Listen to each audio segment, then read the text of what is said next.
देखो, n different things are distributed among n persons, ठीक है।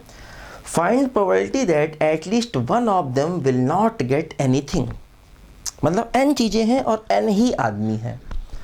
देखो, T1 T2 से लेकर Tn चीज़ें हैं और P1 P2 से लेकर Pn पर्सन्स हैं, है ना। डिफरेंट चीज़ें हैं और डिफरेंट आदमी हैं। अलग अलग गेंदों को अलग अलग डिब्बों में रखना है। देखो ध्यान दो, NS क्या होगा। NS देखो क्या है, जैसे पहली चीज़ जो है T1, इसको रखने के n तरीके हैं, दूसरे के भी n तरीके हैं और n को रखने के भी n तरीके हैं। हर एक चीज़ को रखने के n तरीके हैं। तो देखो NS क्या हुआ, NS हो गया n की पावर n। हर एक चीज़ को रखने के n तरीके हैं, है ना। T1 को भी n तरीके, T2 के भी n तरीके, Tn के भी n तरीके, सभी के n तरीके हैं। तो देखो टोटल नंबर ऑफ वेज कितने हो गए, ये हो गए n की पावर n। अब देखो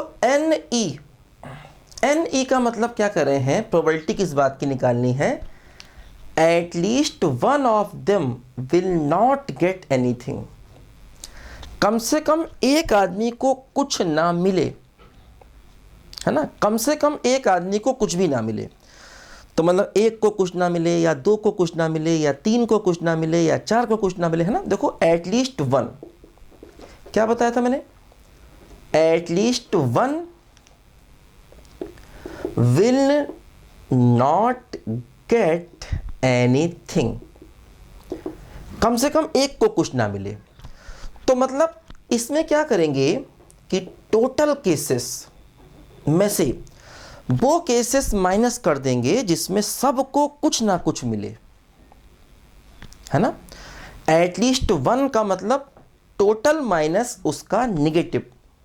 कह रहे हैं देखो, एटलीस्ट वन, है ना, विल नॉट गेट एनीथिंग। तो टोटल केसेस में से हर आदमी को कुछ ना कुछ मिले, है ना। कह रहे हैं at least one will not get anything, एक आदमी कम से कम ऐसा है जिसे कुछ ना मिले। तो टोटल केसेस में से वो केसेस निकाल देंगे जिसमें सबको कुछ ना कुछ मिले, है ना। Total cases minus every one gate, है ना, एटलीस्ट वन, है ना। सोचो, कम से कम एक आदमी को कुछ ना मिले, मतलब एक को कुछ ना मिले या दो को कुछ ना मिले या तीन को कुछ ना मिले या चार को कुछ ना मिले।